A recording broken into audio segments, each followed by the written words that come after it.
Ce fameux 3-mâts, fin comme un oiseau, qui a hissé haut les couleurs olympiques pendant près de 2 semaines. Oui, alors le Belém qui est déjà ce matin au large des Calanques. Bonjour Aymeric Gibé.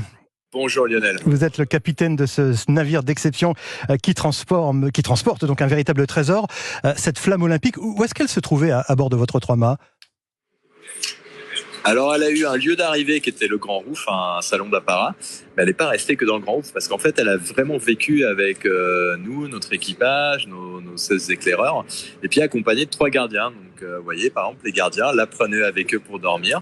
Et puis au-delà de cette vie habituelle où elle a participé à la cuisine, elle mangeait avec nos éclaireurs, on a eu cette chance incroyable. C'était un petit pari fou que je m'étais lancé, c'était de faire monter la flamme olympique tout en haut du grand mât du Belém. Et c'est chose faite. Pardon pour la question, peut-être un peu naïve, Aymeric Gibé, mais l'essentiel, c'était aussi et surtout de faire en sorte qu'elle ne s'éteigne pas, cette flamme olympique. Alors c'est pas une question naïve, c'est une question de bon sens.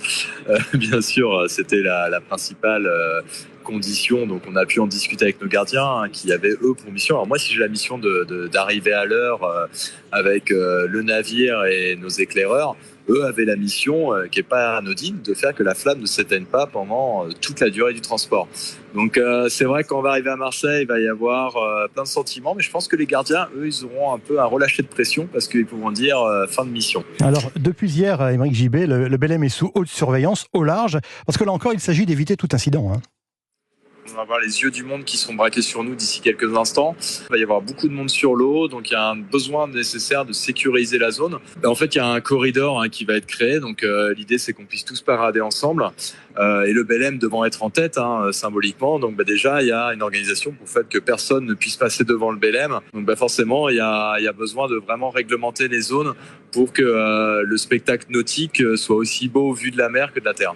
Et comment va se passer le débarquement de la flamme en tant que tel ? C'est Florent Manodou qui est le premier porteur, ça veut dire que c'est lui qui va débarquer la flamme du bateau ? Eh ben, c'est le rôle du premier porteur, c'est lui qui va avoir, parce que nous on transporte pas la torche, on a une lanterne. Et c'est donc Florent Manodou qui pour la première fois va porter parmi tous les relayeurs qui vont succéder jusqu'à Paris 2024, ça va être le premier. Donc la première main française à se poser sur le territoire français sur la torche, ce sera bien celle de Florent Manodou.